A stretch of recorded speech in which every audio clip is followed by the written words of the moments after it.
देश आज़ादी का महोत्सव मना रहा है और 75 साल हो गए हैं, इसलिए इसको कहते हैं अमृत महोत्सव है।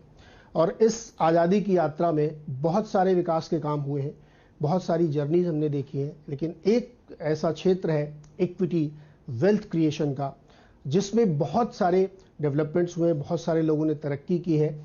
उस तरक्की की यात्रा में कुछ ऐसे लोग हैं जिन्होंने मदद की इक्विटी कल्चर को बढ़ाने में, आगे बढ़ने में मदद की और लोगों को संपन्न समृद्ध करने में बहुत मदद की है। आज ऐसे ही एक शख्स से आपकी मुलाकात कराते हैं जिनका नाम है सुनील सिंघानिया। एबेकस एसेट के फाउंडर है और इन्होंने जिस तरीके से अपनी जर्नी शुरू की और यहाँ तक आए, उसको आज समझते हैं, अप्रिशिएट करते हैं। सुनील सर, बहुत बहुत स्वागत है सिंधी से आवाज की इस खास पेशकश में। तो जैसा कि हम लोग कह रहे हैं कि अमृत महोत्सव है ये, और इस अमृत महोत्सव में वेल्थ क्रिएशन की एक बड़ी जर्नी हम लेके चले हैं। आप अपना अनुभव हमारे साथ पहले छोटे में शेयर करिए कि किस तरीके से आपने इसको डेवलप होते हुए देखा। धन्यवाद मुझे शो पे बुलाने के लिए, वेरी अप्रिशिएट। तो अगर आप भारत को देखें, आपने जैसे कहा है 75वां साल है इंडिपेंडेंस का। अगर आप भारत की भी अगर जर्नी देखते हो, 1947 में हमें इंडिपेंडेंस मिला और 60 साल लगे हमको, 2007 तक हम $1 ट्रिलियन पहुंचे। अगला $1 ट्रिलियन को सिर्फ 8 साल लगा। तो जितनी वेल्थ हमने पहले 60 साल में बनाई, उतनी एज अ कंट्री हमने अगले 8 साल में बना दी। और उसके बाद वाला जो $1 ट्रिलियन है, उसको सिर्फ 6 साल लगे। तो आज 75 साल में हमने 0 से $3 ट्रिलियन तक का एक सफर तय किया है। और हर बार ये लगता है कि मार्केट ऑल टाइम हाई पे आ गया, अभी इसके बाद क्या, बट इकोनॉमी बढ़ती गई। तो जब जैसे मैंने मेरा करियर शुरू किया अर्ली 1990s में, तभी इकोनॉमी की साइज थी $250 बिलियन। आज हम $3 ट्रिलियन पे आ गए हैं। तो इकोनॉमी 10-12 गुना हो गई, बाजार 100 गुना हो गया। तब वो जर्नी में अगर आप बीएससी की इंडेक्स देखो और आज का इंडेक्स देखो, करीब करीब 100 गुना हो गया। तो आई थिंक पूरा देश एक फास्ट ग्रोथ ट्रैक पे आई थिंक चल रहा है। पहले हमारी ग्रोथ रेट 2-3% होती थी, फिर जो रिफॉर्म प्रोसेस हुए उसके बाद हमारी ग्रोथ रेट 6 से 8% लगातार चलती रही। और जो कंपाउंडिंग है वो हमने इकोनॉमी में भी देखी है, और जो भी इन्वेस्टर इंडिया पे पॉजिटिव रहा है और जो इन्वेस्ट कर मनी बना रहा है, उसकी वेल्थ तो और भी ज़्यादा कंपाउंडिंग हुई है। तो आई थिंक ये बहुत ही एक अच्छा अनुभव रहा है। लेकिन ये पास्ट टेंस है, फ्यूचर और भी अच्छा होगा। तो जब इस जर्नी की हम लोगों ने शुरुआत देखी, आप तो उसके गवाह थे और आपके हस्ताक्षर इस जर्नी में, तो पहले ये अमीर लोगों का या बहुत पैसे वाले लोगों का सेक्टर होता था कि इक्विटी के जरिए वो वेल्थ क्रिएट करें। लेकिन अब कुछ समय से, पिछले एक 8 डिकेड से हम कह सकते हैं कि बहुत तेजी से आम लोगों के बीच में ये पहुंचा है और लोग उसको अप्रिशिएट भी कर रहे हैं। म्यूचुअल फंड के जरिए, डायरेक्ट इक्विटी के जरिए, पीएमएस के जरिए बहुत सारे लोग आ रहे हैं। ये ट्रेंड आपको यहां से आगे और कैसे जाते हुए दिख रहा है? नहीं, आपने पहले सही कहा कि ये वेल्दी लोगों का बाजार था। उसका रीजन भी था। एक तो ये थोड़ा सा इसमें लॉन्ग टर्म सोचना भी पड़ता है और थोड़ा वॉलेटाइल होता है। मैं नहीं कहूंगा कि रिस्की होता है, बट वॉलेटाइल होता है।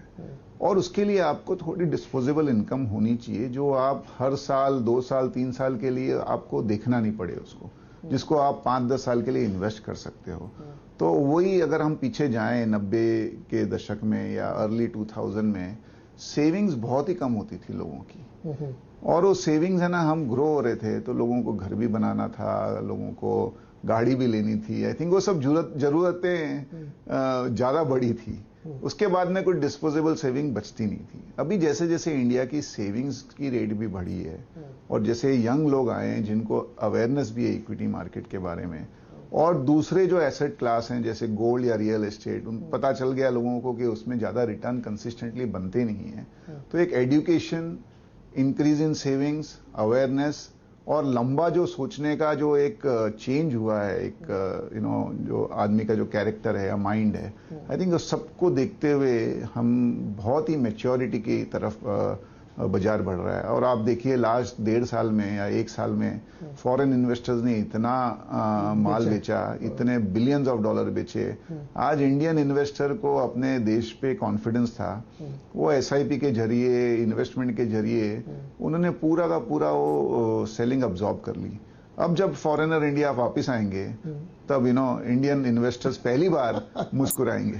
बल्कि आना शुरू हो गए, ऑलरेडी आना शुरू हो गया। अगर आप देखिए जुलाई के महीने में बदल गया थोड़ा। सर सुनील सर, आपने तो मतलब छोटे इन्वेस्टर, बड़े इन्वेस्टर, हर तरह के इन्वेस्टर्स से आपका एक्सपोजर रहा है। तो अभी आपने जो बात कही कि लोगों को ना पहले थोड़ा सा डर भी लगता था, और गोल्ड, रियल एस्टेट या फिक्स डिपॉजिट ही कर लिया, उसमें उनको बड़ा कॉन्फिडेंस है, उसमें भले ही रिटर्न कम बने, उसको रोज सुबह उठ के नहीं देखते आज एफडी का रेट क्या है, लेकिन मार्केट में आएगा तो उनको रोज सुबह उठ के, भले ही लॉन्ग टर्म के लिए सुबह उठ के शेयर बाजार देखना है। ये जो साइकोलॉजी है, इसको आप लोग कैसे डिकोड करते हैं? नहीं, ये भी आपने, हम हरदम ये कहते हैं ना, 100 रुपया अगर किसी के पास है तो सिर्फ 5 ही इक्विटी में है, 95 दूसरे एसेट क्लास में है। लेकिन वो 5% जो इक्विटी में है ना, उस पे 99% आदमी अपना समय देता है और बाकी 95% पे 1% देता है। जैसा आपने सही कहा, मैं आपको लिख के देता हूं, जो एफडी का इन्वेस्टर है उसको ये भी पता नहीं होगा कि उसको एफडी में ब्याज क्या मिल रहा है। सेविंग्स इंटरेस्ट में 2.75% इंटरेस्ट है, वो किसी को याद भी नहीं होगा, कोई नो वन बॉदर्स ऑल्सो। और जैसे रियल एस्टेट है, आप अपना घर का भाव थोड़ी रोज रोज निकालते हो, हर मिनट निकालते हो। तो इक्विटी इतना ट्रांसपेरेंट एक इन्वेस्टमेंट करने का जरिया है, on a second to second आपको पता चलता है कि क्या हो रहा है। तो लोगों को थोड़ी थ्रिल भी है, थोड़ा एक ट्रांसपेरेंसी भी है, और उसको रहते हुए लोग आदत से मजबूर हैं और देखते ही देखते हैं, और देखना भी चाहिए। खाली एक ही चीज है, you can't react on a second to second basis. अच्छा, ये बताइए, इस साल भर में डबल हो जाएगा क्या ये? तो हम उनसे ये कहते हैं, भाई आप बताओ, ऐसा कहाँ आपने आज तक पैसा लगाया जो गारंटी से साल भर में डबल हो जाए? इक्विटी में वो 5% ना, वो हर साल डबल होना चाहिए, और जो बाकी 95% जो दूसरी जगह लगा हुआ है, उसकी रिटर्न आ रही है कि नहीं है, वो किसको पड़ी भी नहीं है और कोई ट्रैक भी नहीं करता है। करेक्ट। तो अब हम लोग थोड़ा सा फ्यूचर की बात करें। ये एक बहुत ही मजबूत बुनियाद पर खड़ा है। ये इसलिए भी मैं कह सकता हूँ कि अभी जो लेटेस्ट डेटा एनएससी पल्स का हमने देखा कि उस पर रिटेल इन्वेस्टर एकदम मजबूती से खड़ा, एक शेयर नहीं बेचे उसने। एफआईआई 0.5% बेच के चले गए, 2 क्वार्टर से लगातार बेचा, और म्यूचुअल फंड है उसको और बढ़ाया, तो वो भी रिटेल के थ्रू ही आया। तो ये दिखाता है कि बुनियाद तो बड़ी मजबूत है।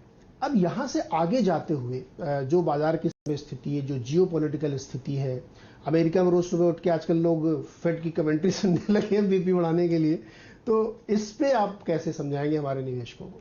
देखो, एक तो वर्ल्ड बहुत डायनेमिक है, दूसरा है ना, पहले न्यूज ना 1 दिन 2 दिन बाद में लोगों के पास पहुंचती थी, और लोग फिर 1 हफ्ते बाद उस पर रिएक्ट करते थे। आजकल न्यूज हर सेकंड पहुंचती है, इतने न्यूज चैनल्स हैं, आप लोग भी एक्टिव रहते हो 24/7, फिर फर्स्ट ऑन वो भी होता है। दूसरा, आजकल जो न्यूज बनाता है वो ही ट्वीट कर देता है। तो on a minute to minute, second to second सबके पास वो न्यूज आती है, और वर्ल्ड भी डायनेमिक हो गया है। आज सब कंट्रियां ना इंटरकनेक्टेड है। कोई भी इवेंट कोई भी एक कंट्री में अगर होता है तो उसका इम्पैक्ट दूसरी कंट्री में भी होता है। तो जैसा आपने कहा, अगर रशिया और यूक्रेन का कुछ हुआ, जियोपॉलिटिकल टेंशन, तो उसके वजह से सब कमोडिटी के भाव बढ़ गए, तो पूरी दुनिया को इम्पैक्ट हुआ। इन्फ्लेशन पूरी दुनिया में आया, इंटरेस्ट रेट सब जगह बढ़े। आज अगर डॉलर मजबूत होता है तो उसका इम्पैक्ट बाकी सब कंट्रियों को भी होता है। अभी ताइवान का एक सिलसिला चालू हो गया है, तो उसका भी एक डर है जो सबको इम्पैक्ट करेगा। तो आई थिंक ये जो इवेंट्स है, एक तो ज्यादा हो रहे हैं, प्लस वो हमें minute to minute, second to second हम उनके बारे में जानते हैं, और हमारा ह्यूमन नेचर है, जो हम जानेंगे उस पर रिएक्ट भी करेंगे। और सब लोग एक ही इवेंट पे एक ही डायरेक्शन में एक साथ रिएक्ट करते हैं, इसके लिए वॉलेटिलिटी इतनी ऊपर नीचे होती है। कुछ लोग कहते नहीं, अभी लगा दो भाई, अब सही समय होता है। तो क्या कोई सही समय होता है, या इस समय भी बाजार लगा देना चाहिए पैसे? आपने सही कहा, टाइमिंग करना एकदम इम्पॉसिबल है। आप इसी साल का देख लीजिए, साल चालू हुआ बहुत ही ऑप्टिमिज्म से, फिर फरवरी एंड में रशिया का इशू हो गया, तो बाजार में करेक्शन आया।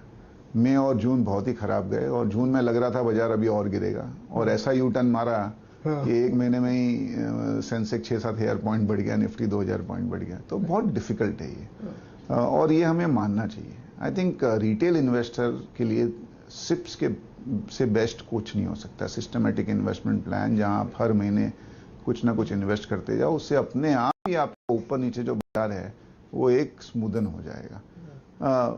जहां तक मेरी एडवाइस रहेगी, मैं तो देखो इटरनल ऑप्टिमिस्ट हूं, और मेरा ये मानना है कि जिसको लग रहा है, जो भी इन्वेस्टर को लगता है कि कल आज से बेटर होगा, उसी को इक्विटी में डालना चाहिए। अगर आपको लगता है नहीं कल आज से खराब होगा, तो आप प्लीज इक्विटी में मत डालिए पैसा। और अगर आपको ये लगता है और आपका अगर होराइजन 5-7 साल का है, तो आप 2% नीचे या 5% ऊपर डालोगे, उससे कुछ आपका फर्क नहीं पड़ेगा।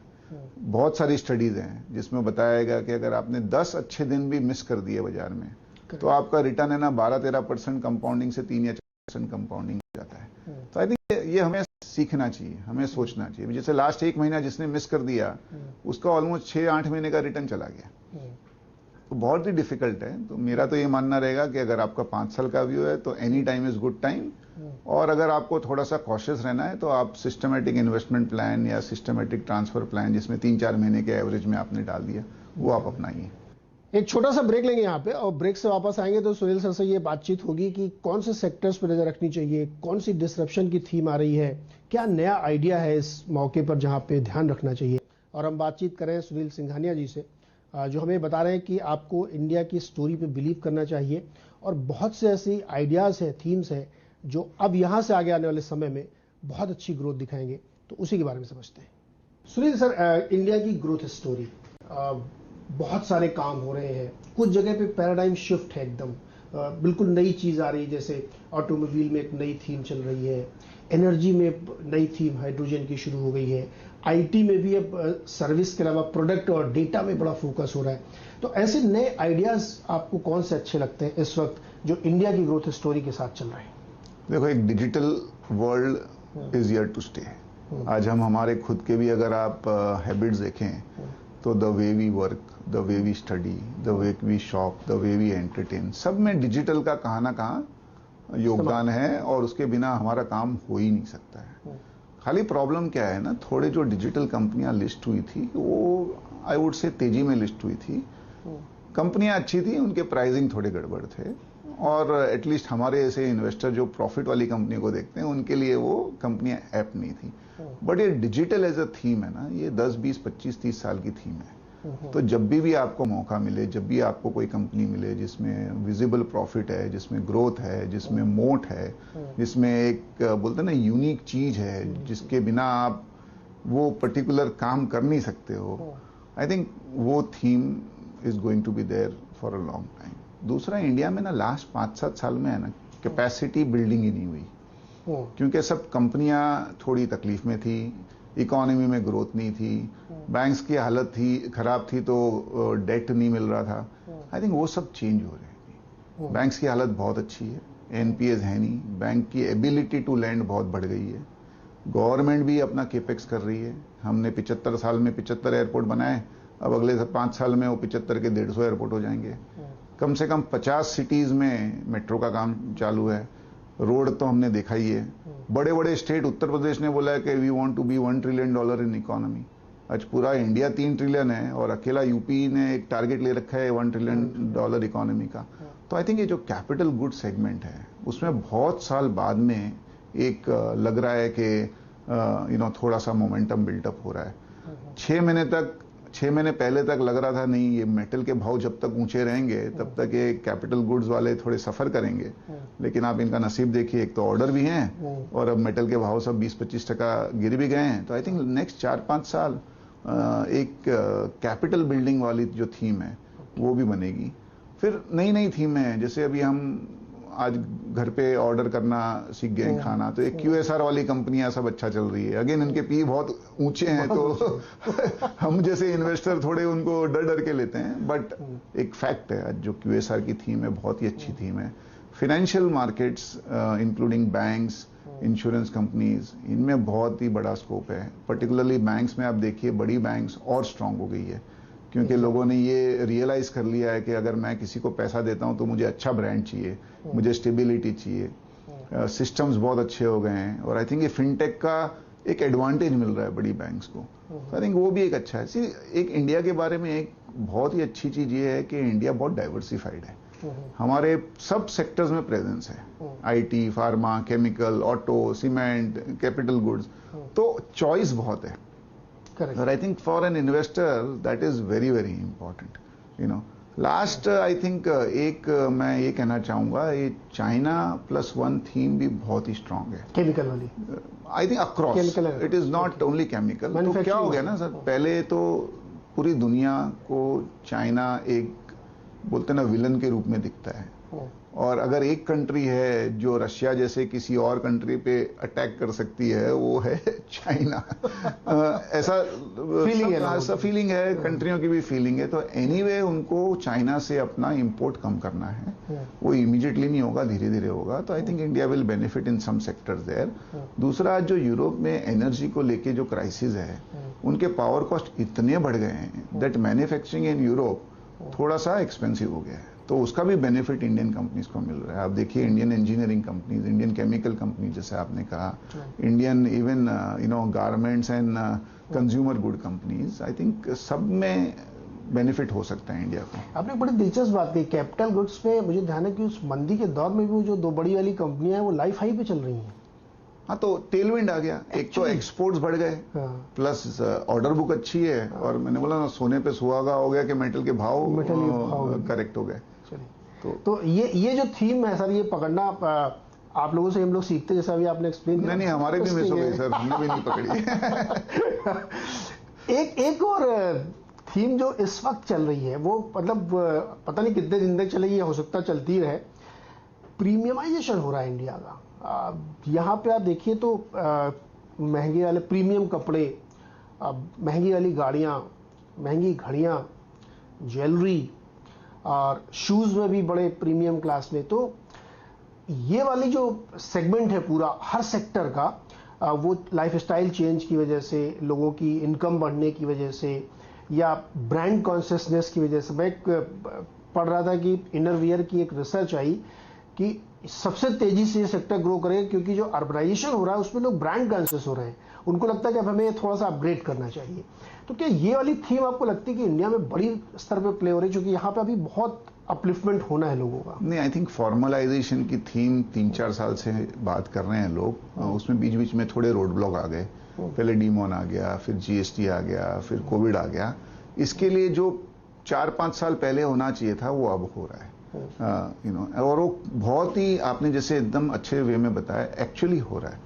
तो आप अगर गांव में जाओगे तो उनको, जैसे आपने कहा, उनको अपने हिसाब से ब्रांड चाहिए, तो जो टियर 2 टियर 3 वाले ब्रांड चाहिए, फिर उनके एक स्टेप ऊपर उनको प्रीमियम ब्रांड चाहिए। और जो बोलते ना दुनिया में अराइव हो चुका है, जिसके पास बहुत ही कुछ ज्यादा पैसा आ गया बिकॉज उसके पास स्टॉक ऑप्शन थे, या उसने कोई कंपनी बेची, या और उसके और कुछ हो गया, उनको एकदम वर्ल्ड क्लास ब्रांड चाहिए। और इंडिया का पॉपुलेशन 140 करोड़, अगर 1% भी वो वर्ल्ड क्लास ब्रांड में चले गए तो पूरा यूरोप का जितना पॉपुलेशन है उतना इंडिया का पॉपुलेशन वो ब्रांड खरीदने चले जाएगा। तो आई थिंक वो क्लियरली दिख रहा है। लकीली जैसे मैंने कहा, इंडिया में है ना प्रेजेंस है हर सेक्टर में। तो अभी एक अच्छी कंपनी लिस्ट भी हुई थी जो प्रीमियम ब्रांड्स की तरफ थी।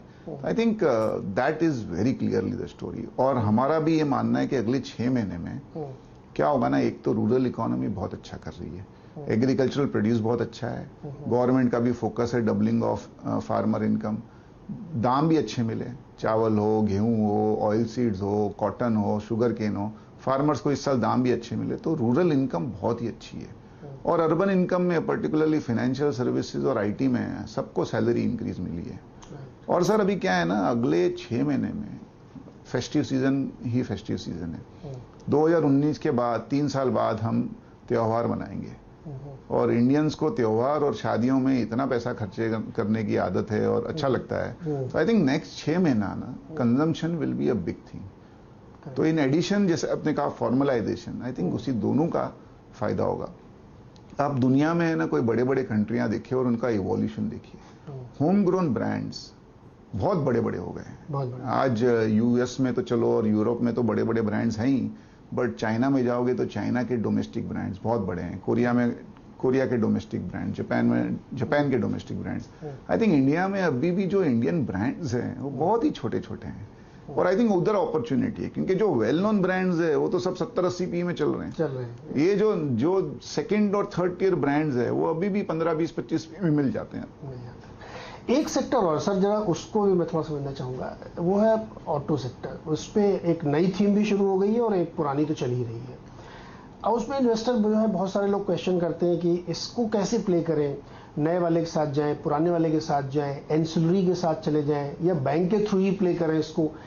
आप लोग कैसे इसको एसेस करें? बड़ा नया आइडिया है। तो अगला 6-8 महीना तो बहुत अच्छा है ऑटो के लिए, पर्टिकुलरली 4 व्हीलर्स के लिए, क्योंकि क्या हो गया था, एक तो पेंट अप डिमांड थी, सेमीकंडक्टर नहीं मिल रहे थे, लास्ट ईयर कोविड के हिसाब से कोई ज़्यादा गाड़ियां खरीद ही नहीं रहा था, वो सब घर से ही काम कर रहे थे, तो गाड़ियों की जरूरत ही नहीं थी। तो एक तो पेंट अप डिमांड है, तो वो पेंट अप डिमांड की वजह से सब कंपनियों की बुकिंग एकदम 6 महीने 12 महीने की हो गई है। और वही जो मैंने कैपिटल गुड्स में बोला, वो फायदा अभी गाड़ियों को भी हो गया कि आपके मेटल के भाव, आपके टायर के भाव, आपके कांच के भाव सब नीचे आ रहे हैं अभी।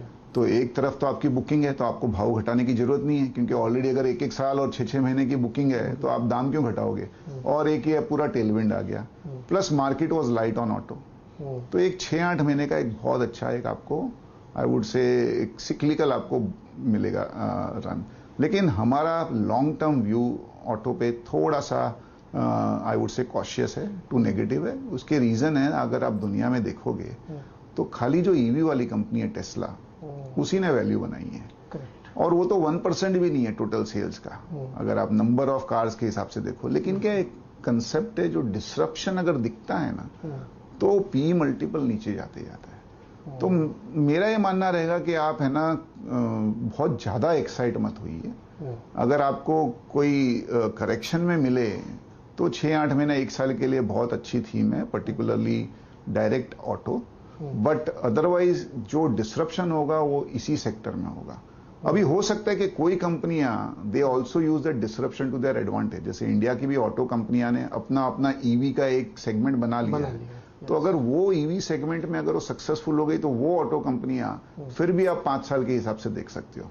अदरवाइज जिसका ईवी स्ट्रैटेजी नहीं है, वो ऑटो कंपनियां मैक्सिमम 6-8 महीने के हिसाब से आप बस एक सिक्लिकल मूव के हिसाब से ही देख सकते हो। परफेक्ट। सुनील सर, एकदम अंत में हमारे निवेशकों को इस अमृत महोत्सव के मौके पर आपका संदेश क्या है? नहीं, संदेश तो मैंने कहा, 75 साल लगे हमको $3 ट्रिलियन तक पहुंचने को। मेरा मानना है 3 ट्रिलियन का 6 ट्रिलियन अगले 7 साल में हो जाएगा। तो आप सोचिए, जो देश ने 75 साल में वेल्थ बनाया है, वो अगले 7 साल में बनने वाला है। तो 2029 जब थर्ड टर्म होपफुली होगा, तब हमारा $6 ट्रिलियन की इकोनॉमी और इतना वेल्थ आपके सामने दिख रहा है आपको। तो आप पॉजिटिव रहिए, आप इन्वेस्टर बने रहिए, ऊपर नीचे आप डिस्कस करिए, बट उनसे डरिए मत। सुनील सर, बहुत बहुत शुक्रिया और बहुत धन्यवाद कि आपने हमारे लिए समय निकाला, हमारे इन्वेस्टर्स को एजुकेट किया और उनको एक पॉजिटिव वे में सोचने के लिए संदेश दिया। बहुत बहुत शुक्रिया सर। धन्यवाद और जय हिंद।